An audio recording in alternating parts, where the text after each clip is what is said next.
The dust hung in the air like powdered gold, caught in the last rays of Thursday's light slanting through the workshop windows. I moved the sandpaper in long, even strokes across the walnut desk surface, feeling the wood grow warmer under my palm. 220 grit. The grain was opening up beautifully, revealing the cathedral pattern I'd spent 3 days coaxing out of rough lumber. My shoulders burned. I'd been at this since 6 that morning, 15 hours of standing, shaping, breathing in fine particles that settled in my hair and the creases of my work clothes. The finishing studio smelled of linseed oil and fresh shavings, a smell that used to mean possibility. Now it just meant another 16-hour day, another piece I'd sell for half what it was worth because the mortgage was due and the phantom debt never stopped growing. The phantom debt, that's what I called it in my head, this amorphous obligation that had somehow become my inheritance. 6 years of payments on my father's business losses. 6 years since he'd clutched his chest in our kitchen and told me the doctors had found irregularities, that stress would kill him, that the company accounts were bleeding red. I'd been 21, still young enough to believe that family meant something mutual, something reciprocal. I'd been wrong. I set down the sandpaper and flexed my fingers. The calluses had calluses now. My hands looked older than my 31 years. The skin dried and cracked despite the lotion I rubbed in every night. I reached for my water bottle, took a long pull, and let my eyes rest on the white oak table in the center of the studio. That piece still hurt to look at. I'd built it 3 months ago during a week when sleep had felt impossible, when the numbers in my bank account kept rearranging themselves into configurations that meant eviction. The table had been therapy, each mortise and tenon joint cut with the kind of precision that required complete mental silence. I'd carved my heat brand into the side apron with shaking hands, V. Dawson in clean capitals, and then rubbed 20 coats of oil into the surface until it glowed like amber. It was the best work I'd ever done. It was also still sitting here, unsold, because I couldn't bring myself to let it go. My phone buzzed on the workbench. I glanced at the screen. Mom. I considered not answering. I was tired enough that the idea of simply letting it ring felt like rebellion. But habit was a deep groove, worn smooth by years of conditioning, and I swiped to accept before I could talk myself out of it. Hi, Mom. Verity. Her voice had that particular airless quality it took on when she was about to deliver bad news disguised as concern. I'm glad I caught you. I wanted to talk before things get hectic this weekend. Okay. I leaned against the workbench, already bracing. It's about the engagement party on Saturday. Your father and I have been discussing it, and we think it would be best if you didn't attend. The words landed with the weight of a mallet strike. My free hand found the edge of the bench, gripping. You're uninviting me. Don't make it sound so dramatic. It's just Bella's been under so much stress with the wedding planning, and you know how she gets when she's anxious. We thought it would be easier for everyone if you sat this one out. Easier for everyone. The phrase was familiar, one of my mother's favorites. It never meant everyone. It meant Bella. I already bought a gift, I said, hating how thin my voice sounded. That's sweet, honey, but it's really not necessary. You know we understand your situation. The business has been struggling, and we don't expect you to. The business is fine. The lie came automatically, defensive. Verity. Now her tone shifted, taking on that syrupy patience that made me feel like I was 13 again. Your father's heart condition means he can't take on stress. You know that. If there's tension at the party, if you and Bella get into one of your, discussions, it could be dangerous for him. There it was, the heart condition, the ultimate trump card, played whenever I showed signs of resistance. I closed my eyes, saw my father 6 years ago, pale-faced at the kitchen table, clutching his chest while my mother called 911. Saw the hospital bills that had followed, the specialist appointments, the medications. Except I'd never actually seen any of those bills, never been to a single appointment. My parents had handled everything privately, had simply presented me with the final tally, $60,000 in medical debt, combined with the company's sudden financial collapse. And I, dutiful and terrified of losing the only family I had said yes to all of it. I've been making payments for 6 years, I said quietly. I've never missed one. And we're grateful, sweetheart. But this weekend isn't about money. It's about Bella's happiness. You understand that, don't you? I understood a lot of things. I understood that my sister had gotten the childhood bedroom with the bay window while I'd gotten the converted garage. I understood that Bella's college tuition had been paid in full while I'd been told there simply wasn't enough for both of us. I understood that when I'd been 23 and working 16-hour days to build my portfolio, to create the kind of furniture that might earn me a reputation, I'd been told I was selfish for prioritizing my hobby over family obligations. I understand, I said. Wonderful. I knew you would. We'll see you soon, okay? Maybe Sunday for brunch. The call ended. I stood in the golden dust light, phone still pressed to my ear, listening to dead air. Then I walked to my desk, pulled open the bottom drawer, and took out the envelope I'd sealed 2 days ago. Inside was a check for $5,000, half of what I'd been paid for a commissioned dining set, money I desperately needed for next month's rent. The card attached read, "Congratulations, Bella and Julian. Wishing you every happiness."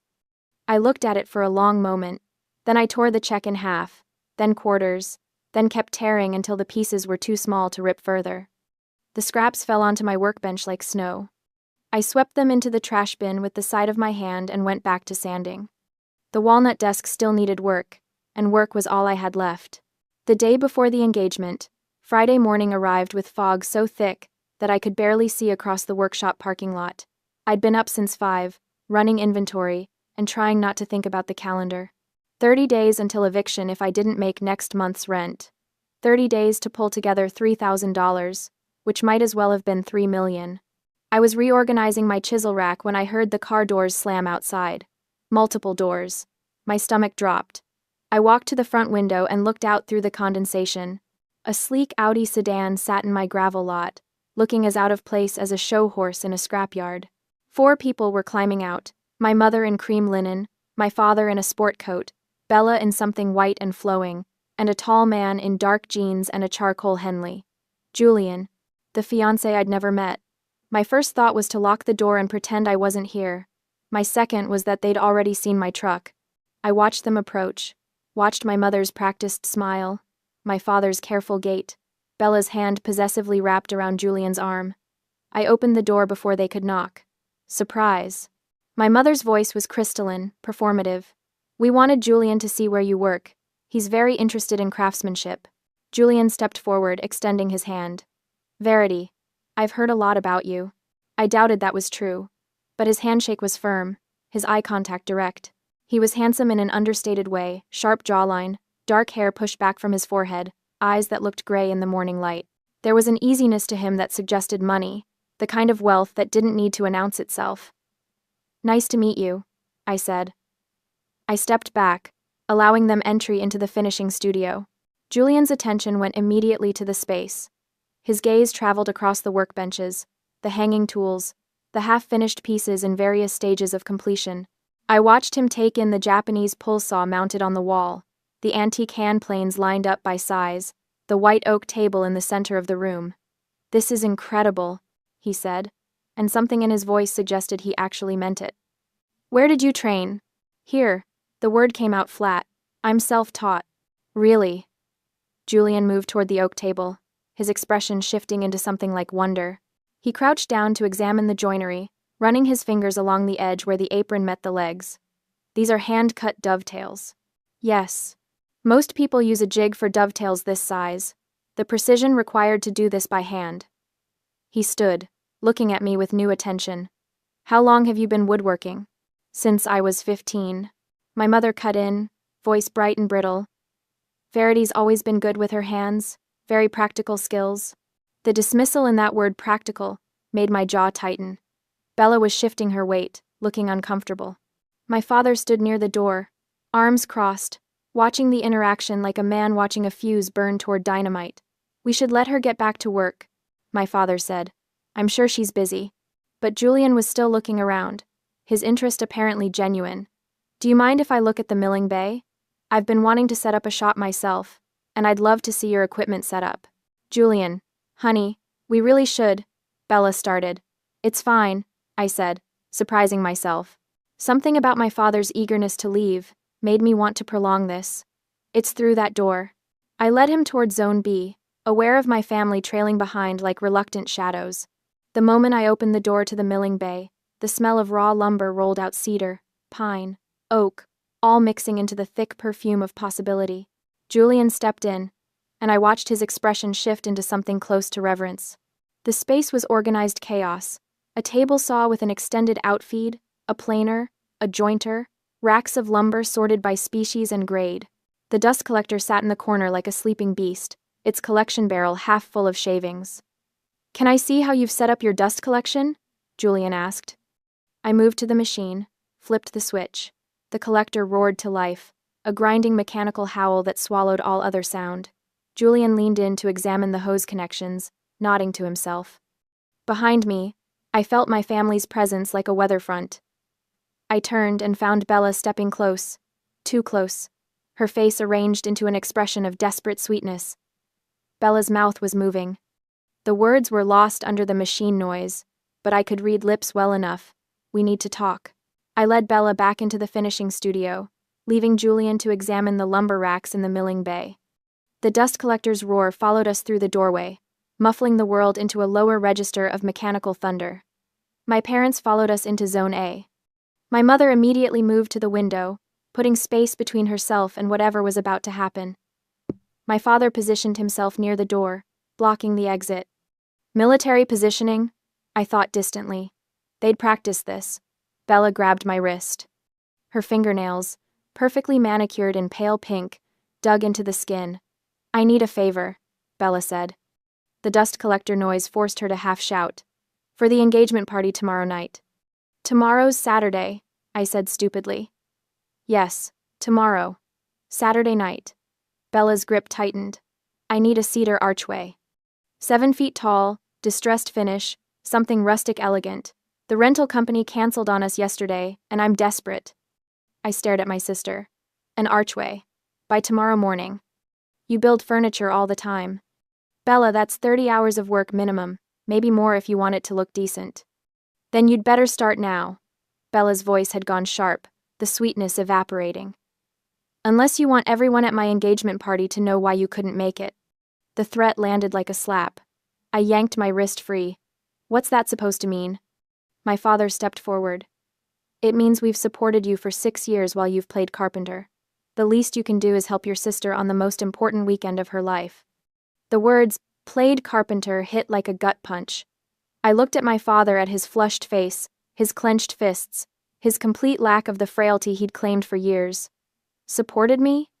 The laugh that came out of me was serrated. "I've been paying your debt since I was 21. I've given you everything." "You've given us what you owe us," my father snapped, stepping closer. His face was red now, veins standing out on his neck. "After everything we sacrificed to raise you, to feed you, to keep a roof over your head, you think you can just—" Your heart seems strong enough to scream at me. The words came out louder than I'd intended, and in that exact moment, the dust collector in the milling bay cycled down. The machine's roar died into silence, and my shout echoed through both rooms like a gunshot. Footsteps. Julian appeared in the doorway between zones, a Japanese chisel in his hand. He was holding it the way someone holds a chisel when they understand tools, fingers wrapped around the handle, thumb resting on the brass ferrule. His eyes moved from me to my parents to Bella and back again. "Everything okay?" he asked quietly. The silence stretched. My mother was the first to recover, arranging her face into a smile. "Just family discussion. You know how it is." Julian's gaze landed on the chisel in his hand, then moved to the wall where its matching set hung. "This is a Tasai Kurochi, professional-grade Japanese steel. Most hobbyists don't invest in tools like this." "I'm not a hobbyist," I said. "No." Julian set the chisel down on the workbench with deliberate care. "I don't think you are." He turned to Bella. "Your sister trained at RISD, didn't she?" The question landed like a depth charge. I felt the air compress. "No," Bella said quickly. "She didn't go to college. She's always worked here." "I was invited to RISD," I interrupted. The words came up from somewhere deep, somewhere I'd buried 8 years ago. 8 years ago. Full scholarship to their furniture design program. Julian's expression shifted, not confusion, but recognition. Something clicking into place. "Dawson," he said slowly. "Wait. Dawson." I watched him put it together, watched the moment of realization hit. Professor Evans told me about a student, Julian continued, his voice taking on a strange quality. A student named Dawson who rejected a full-ride scholarship to RISD's furniture program. He said it was one of the biggest regrets of his career, letting that talent slip away. He kept their portfolio for years. The room had gone completely still. I felt my mother's panic like electricity in the air. That was 8 years ago, Julian said, looking at me. You would have been 23, I finished. My mother moved forward, hands raised in a placating gesture. Julian, it's complicated. Verity had severe anxiety back then. She begged us to help her decline the acceptance. We even wrote the letter for her because she was too overwhelmed to do it herself. That's not true, I said. My voice sounded distant to my own ears, like I was listening to someone else speak. I never received an acceptance package. Honey, you're misremembering. I never got the letter, Mom. I checked the mail every single day that spring. I never saw anything from RISD. Julian's face had gone hard. He looked at my parents with the kind of expression that probably worked well in boardrooms. If she didn't write or sign that rejection letter, and you forged her signature on official correspondence with a federal institution, he let the sentence hang. That's mail fraud. And forgery. Federal crimes. My father's face had gone from red to white. Now wait just a minute. Did she sign the letter? Julian asked. Simple question. The silence was answer enough. My hands had started shaking. I pressed them flat against the workbench, feeling the wood grain under my palms, grounding myself in something solid. 8 years. 8 years of believing I hadn't been good enough, that RISD had looked at my portfolio and found it wanting. 8 years of the phantom debt. We did what we thought was best, my mother said, but the conviction had drained from her voice. Verity was so young, and the program was so far away. We couldn't afford to lose her. Couldn't afford, I repeated. The words tasted like rust. You couldn't afford to lose my income. My father stepped forward, attempting to regain control. That's not fair. You have no idea what we were going through financially. The heart condition, I said flatly. The one that required $60,000 in treatment. When exactly was that diagnosed, Dad? I watched him hesitate, saw the calculation happening behind his eyes. 6 years ago, my mother supplied. You know that. We've been over this. What hospital? I asked. What cardiologist? Another hesitation. Too long. Julian was watching this unfold with the attention of someone who'd grown up learning to read boardroom dynamics. You know, he said conversationally, it's interesting. When someone actually has a serious heart condition, they usually mention their doctor's name, the medications, the dietary restrictions. He looked at my father. What medication are you on? My father's jaw worked. That's private medical information. It's also very easy to verify. Julian pulled out his phone. My father's a cardiac surgeon at Mass General. I could have him pull records with your consent. Or without it, if there's reasonable suspicion of fraud. The word fraud seemed to suck the oxygen out of the room. I was remembering things now, pieces clicking together with the awful precision of a tightening mortise joint. My father's heart condition had appeared 2 years after the RISD letter would have arrived.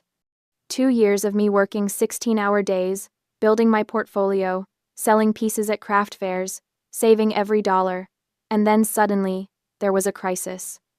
Suddenly I was needed. The business losses, I said slowly. The ones I've been paying off for 6 years. What really happened to the company? My mother's face had arranged itself into a mask of wounded dignity. Your father made some bad investments. It wasn't his fault the market crashed. The market crashed in 2008, Julian said mildly. That was 17 years ago. What investments are we talking about? Bella finally spoke, her voice thin. Can we please just stop this? Julian, we should go. What kind of investments, Dad? I pressed. I thought of the ledger in my desk drawer, the one I'd started keeping 3 years ago when the numbers had stopped making sense. Because I've been paying business debts for 6 years, and I've never once seen paperwork, no loan documents, no creditor information. My father's face had gone red again. You think you're so smart, don't you? Think you're going to what, audit me? I'm your father. Then act like it. The shout came from somewhere primal. Tell me the truth. For once in my life, tell me the actual truth." The silence that followed was absolute. I could hear my own heartbeat, could hear the tick of the wall clock, could hear traffic on the distant highway. My mother broke first. "It was gambling," she said quietly. "Your father had some debts. Not 60,000, it was less. But we needed help. And you were making money. And we thought. You thought you'd steal 8 years of my life." My voice had gone flat. "You forged a rejection letter from my dream school. You invented a medical emergency. You've taken almost $80,000 from me over 6 years for business losses that were actually gambling debts." I looked at my father. "How much did you actually owe?" "That's not." "How much?" "20,000, he muttered, "but with interest. I've paid you almost 4 times that." I felt something crystallizing inside my chest, something cold and clear and absolutely certain. "I've been your personal ATM since I was 21 years old. You stole my education, you stole my 20s, you stole my future." Julian was looking at my parents with an expression of pure disgust. "This is beyond family dysfunction. This is criminal fraud, tax fraud, if you claimed those gambling debts as business losses." He turned to Bella. "Did you know about any of this?" Bella's silence was answer enough. Her face had gone pale, but there was something in her eyes, not surprise. Knowledge. Complicity. "You knew," I said softly. "About Rizd. You knew I'd been accepted." "I didn't, it wasn't my place to." Bella's words tumbled over each other. "You were always so intense about your woodworking, and Mom said you'd be better off staying close to home. And I thought, you thought you'd use my work to make yourself look good." I moved toward the white oak table. "Like you did 3 months ago." Julian's brow furrowed. "What?" I gestured to the table. "This piece. I built it in March. Posted a photo on my barely used Instagram account because a client asked to see my work." I looked at Bella. "And then what happened?" Bella had gone very still. "Then my sister," I continued, "took that photo, cropped out the background, and posted it on her own Instagram. Claimed she'd built it herself, got 4,000 likes, and a dozen commission requests." "That's not, I never said I built it," Bella stammered. "You said my new piece, and so proud of this build." My voice was surgical. "I have screenshots." Julian's phone was already out. "What's your Instagram handle?" "Don't," Bella said sharply. "Julian, please don't." But he was already scrolling. I watched him find the post, watched his thumb stop moving, watched him zoom in on the photo. Then he walked to the oak table and crouched down, examining the side apron. His finger traced over the heat brand burned into the wood. "V. Dawson. It's the same table," he said quietly. "Same grain pattern. Same brand mark visible in the photo if you zoom in." He looked up at Bella. "You claimed credit for your sister's work. That's intellectual property theft." "It was just a photo," Bella tried. "It was copyright infringement and fraud." Julian stood. "You gained social capital and potentially income opportunities by lying about creating this piece. That's actionable." Bella's face had gone from pale to splotchy red. "You're being ridiculous. It was just Instagram." "Just Instagram," I repeated. I felt something shifting in my chest. 8 years of compression finally finding a release valve. "You stole my work, my reputation, and my potential clients. How many commission requests did you get from that post?" "I didn't accept any of them." "How many, Bella?" 15, Bella whispered. 15 potential clients. 15 opportunities that could have changed everything, could have paid rent, could have bought supplies, could have built the financial security I'd been drowning without for years. Julian was still examining the table, his jaw tight. "This is museum-quality work. The joinery alone." He stopped, straightened. "You know what? I'm done." He turned to Bella. "I need to think about some things." Panic flashed across Bella's face. "Julian, no, please, this is just its family drama. It doesn't have anything to do with us." "You lied about building this table. What else have you lied about?" "Nothing, I swear." But Bella's mother was moving now, her composure cracking. "This is your fault," she hissed at me. "You couldn't just let things be. You had to ruin everything." "I ruined everything?" I felt the words come up from somewhere volcanic. "You forged documents. You stole $80,000. You destroyed my future. And you want to blame me? My father stepped forward, and for a moment I thought he might actually hit me. His hand was raised, face contorted, and I found myself stepping back instinctively. Julian moved between us so fast it seemed like teleportation. Touch her and I'll have you arrested. This is my property. Actually, I said, my voice suddenly calm, it's not. I walked to my desk, opened the bottom drawer, and pulled out the leather-bound ledger I'd been keeping for 3 years. The one I'd started when the numbers had stopped making sense, when I'd begun documenting everything. 3 years ago, I said, opening the ledger, I started tracking every payment I made to you, every business debt installment, every emergency check. I turned pages, revealing neat columns of dates, amounts, and purposes. I also started keeping copies of every receipt, every bank statement, every text message where you demanded money. My mother had gone very still. What are you doing? I'm showing you what due diligence looks like. I found the page I wanted. Last year, I hired a forensic accountant. Cost me $2,000 I couldn't afford, but I needed to know if I was crazy. Turns out I wasn't. I turned the ledger toward Julian. My father claimed business losses on his taxes for 6 consecutive years, losses that I was helping him recover from, but he never actually had a business failure. He reported the gambling debts as business losses, which is tax fraud, and the money I gave him? He never reported that as income, more tax fraud. Julian took the ledger, his expression hardening as he scanned the pages. These are federal crimes, multiple counts. I know. I pulled out another document, this one in a plastic sleeve. I also had a real estate attorney look into something that's been bothering me. The workshop this building was purchased by my grandfather 30 years ago. When he died 15 years ago, he left it to me in his will. I was 16. My parents had gone completely silent. But I never saw that will. I continued. My parents told me Grandpa had left everything to them, and I believed it. Why wouldn't I? I was a kid. I held up the document. This is the title deed. My name has been on it for 15 years, and the property taxes I've been paying on this building, the ones you told me were for business expenses, those were my property taxes, on my building. My mother's hands were shaking.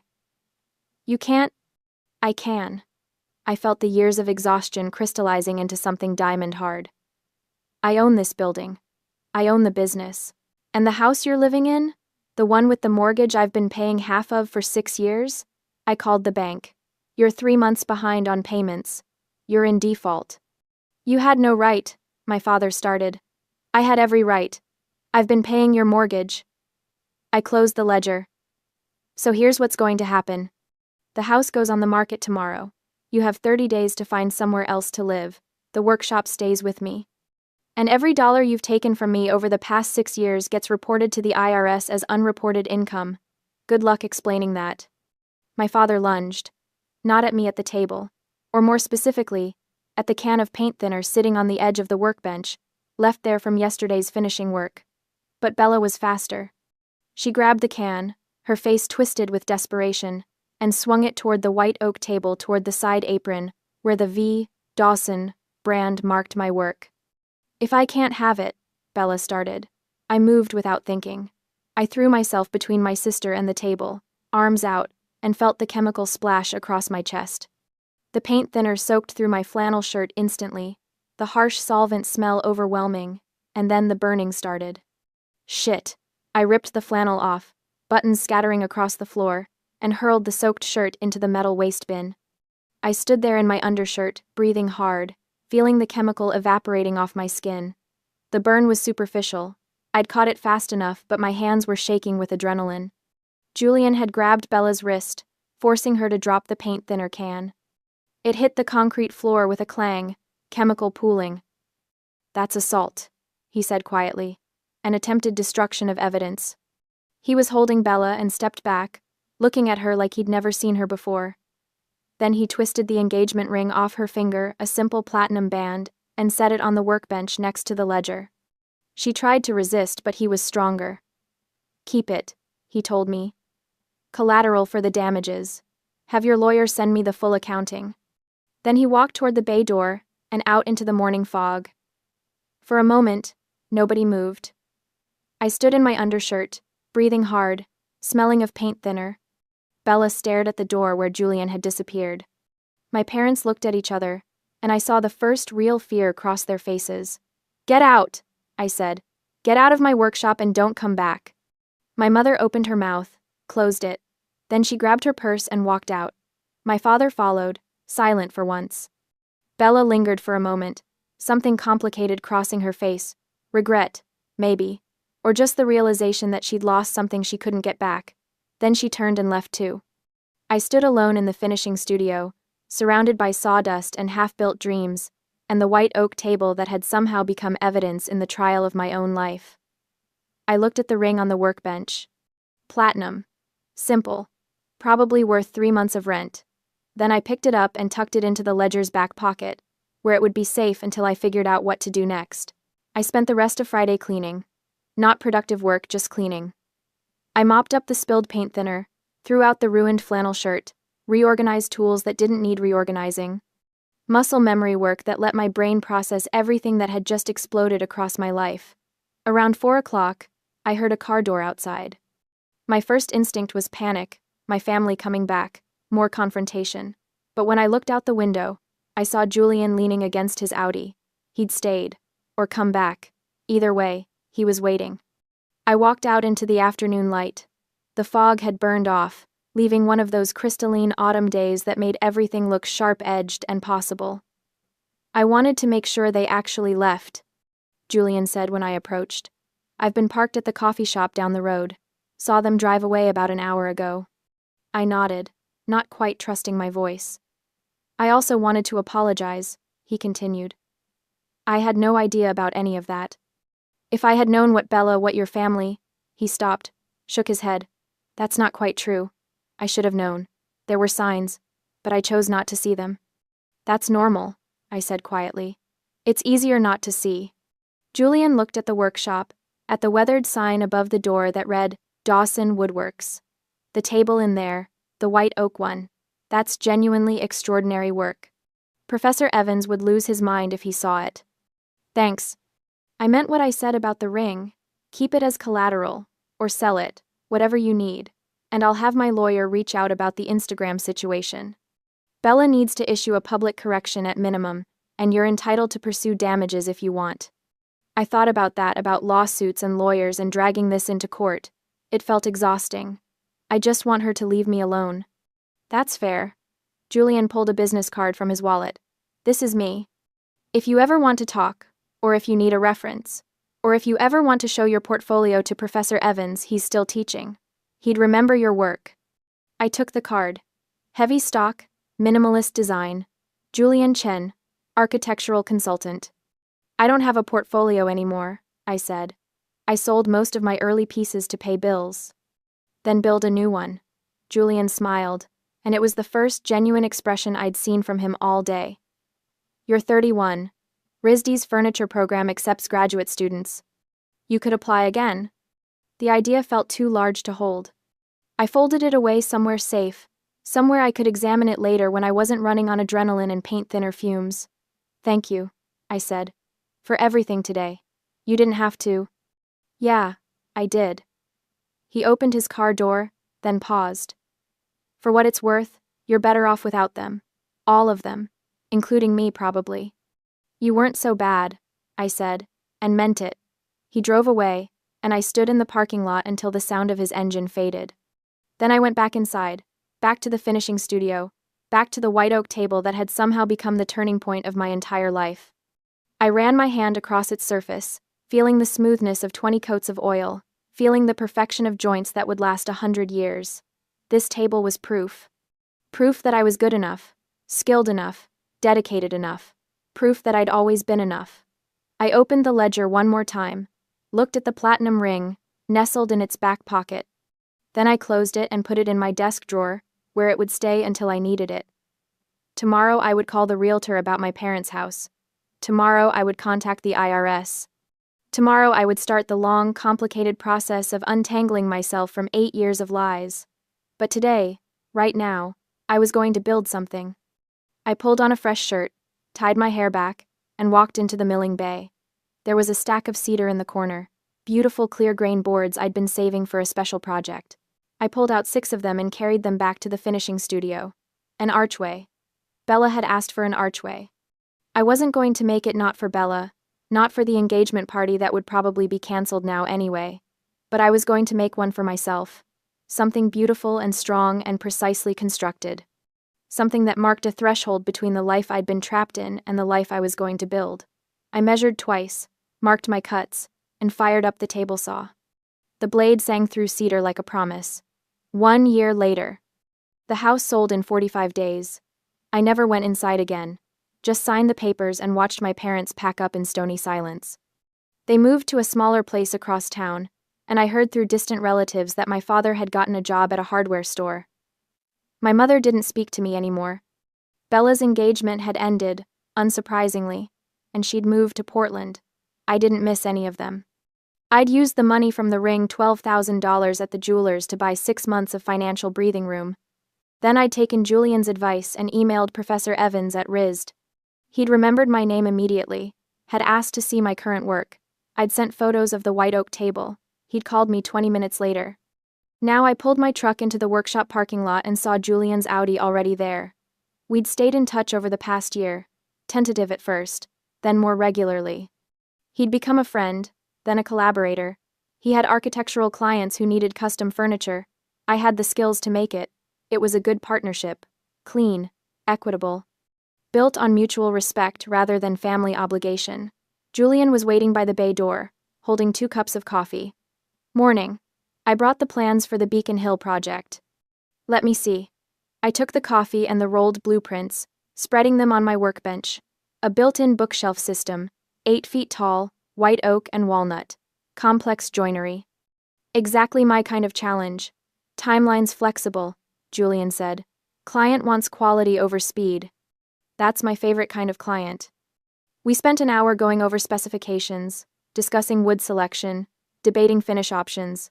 It was the kind of conversation I used to dream about having, technical, creative, between equals. When Julian left, I stood in the finishing studio for a moment, just breathing. The space smelled like sawdust and linseed oil. The white oak table still sat in the center of the room, no longer for sale. It was a marker now, a reminder. My phone buzzed, a text from a number I did recognize immediately. Professor Evans. Hi Verity, how are you? I'm teaching a weekend intensive on advanced joinery techniques next month at RISD. Would you consider being a guest instructor? We could discuss graduate program options while you're here. I read it twice. Then I typed back, I'd be honored. Before leaving for the day, I drove past the old house, my parents' former house. New owners had already painted it a different color, planted new shrubs, put up a basketball hoop in the driveway. It looked like a house where people were happy. I felt nothing looking at it. No grief, no anger, no nostalgia. Just the mild interest of someone observing a place they used to know. I turned the truck around and drove back toward the workshop, toward the life I was building, board by board, joint by joint, piece by piece. I had a bookshelf to design, a class to prepare for, a future to construct, and for the first time in 8 years, I had something I'd thought was lost forever. I had my time back, my skills, my name. I had myself.